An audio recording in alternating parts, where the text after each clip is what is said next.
In August 1997, a Category 12 typhoon hit Sanmen County in eastern China's Zhejiang province. It was believed to have been the strongest typhoon in 220 years.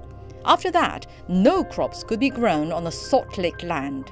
Direct economic losses reached more than 2.2 billion yuan, surpassing the then annual Sanmen County's GDP of around 1.4 billion yuan. People were desperate, but out of the depths of misfortune comes bliss.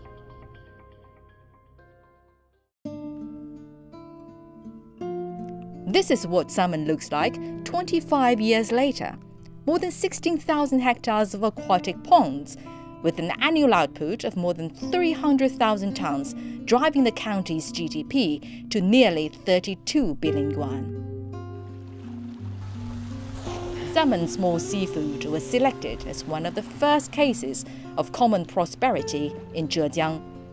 Local people have found their wealth code, the tidal flat. I'm now standing at the tidal flat of Sanmen County in Taizhou in Zhejiang province. It is a coastal county circled by sea on three sides, and the coastline here is 227 kilometers, including 14,000 hectares of a tidal flat. Of course, part of the tidal flat has become the crab ponds here.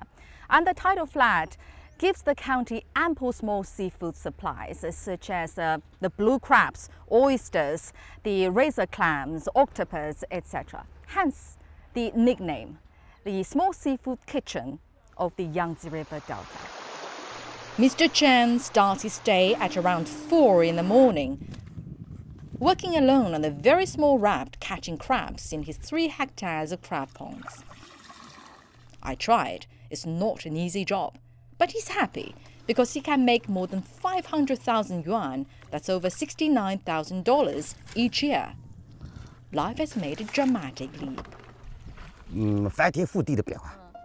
It's hard to imagine how desperate he was in 1997 when the typhoon took almost everything away from him.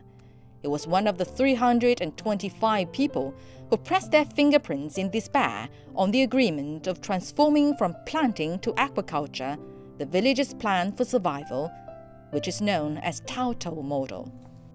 At that time, our whole village was submerged. We risked raising the small seafood. Now it's worth it. We all have cars and houses now. The local government transformed the originally extensive Taotou model to a sophisticated and scientific one. It is to build an ecological community for fishery. The community includes from research and breeding to factory farming as well as processing.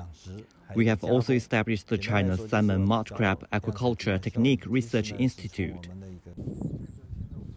Dr. Shi Ce is an associate professor in marine science in Ningbo University and a member of that institute. He loves eating crabs. Every 4 or 5 days, he drives 1.5 hours to Sanmen to share his knowledge and do field research. We also regularly give farmers some training, such as seedling germplasm, water quality control, and compound feed, etc. This is supported by data. Taste of the crabs matters a lot too. We can control this by changing some factors. For example, by changing the composition of its feed and then changing some water quality, it can be improved. So it is not only an increase of number, but also an increase of value. Dr. Shi has also been promoting the idea of using artificial fodder instead of wild fish and shrimps to protect the local ecosystem. He has also been experimenting on raising crabs in rice fields, which could prove a boost to the ecology. The crabs will ingest some of the rice fields, such as tiny organisms, which will influence the quality of the rice. It forms a small ecological environment. Apart from the scientific approach, the local government implemented many plans to promote salmon small seafood, especially the crabs, by holding a series of events to make salmon crabs a signature product of the county.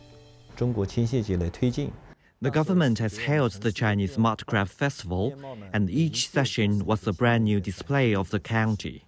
Their plan was to promote the crabs first and then drive the development of small seafood and other industries. And it worked.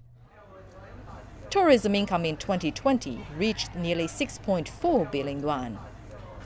Mr. Li and his wife were the first beneficiaries. This couple has been running the restaurant for a decade. In their 20 years in the local tourism industry, they witnessed the economic transformation of Sanmen County. In the past, tourists came from nearby places, but now we have many tourists from other provinces thanks to the crab festivals.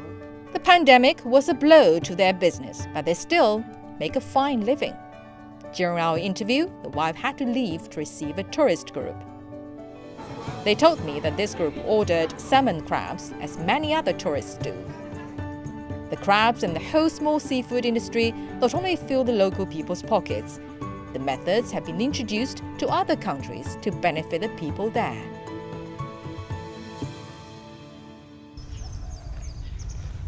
Lin Houyi, the head of Taotou village, witnessed the moment his fellow villagers affixed their fingerprints to the new livelihood strategy. And also the next 20 years, the small seafood industry boomed. In 2016, on behalf of the Taotou village, he rented more than 2,000 hectares of land in Malaysia to farm mud crabs with an estimated sales value of 100 million yuan. We ship to Malaysia in summer when the seedlings are abundant. In winter, after raising it successfully, it will be shipped back to China. In winter, the production of mud crabs in China is very small, which can just make up for the demand of the domestic market. As the head of the village, he doesn't want to see anyone left behind. He has a big plan for every family in the village. A villa for each household. Now that plan is half complete. After getting rich by raising small seafood, we put more efforts on changing our community. In 2014, I proposed an idea, Xiaokang Building. This is our first batch of Xiaokang buildings. I strive to make everyone in our village reach Xiaokang after 1 or 2 5-year plans. The house of Mr. Chen, the crab farmer, is one of the first batch. From being reduced to poverty by sea 25 years ago, to making a huge profit from it today, he optimizes the transformation of Sanmen. In ancient times, when people were not able to fish in the deep sea, they had to use their bare hands or very simple tools to collect shellfish from the tidal plat. It's called Tao Xiao Hai in Chinese, meaning chasing the sea for the small seafood. But now, the small seafood has made its way to the platter on the other side of the ocean. Local businesses and people's minds have all gone beyond the sea as well. In the past 2 decades, an increasingly comprehensive and sophisticated economic development model has changed the ancient fishing villages and the people. They're still chasing the sea, but never again being chased by life. Dongning, Sanmen County, Taizhou, Zhejiang Province.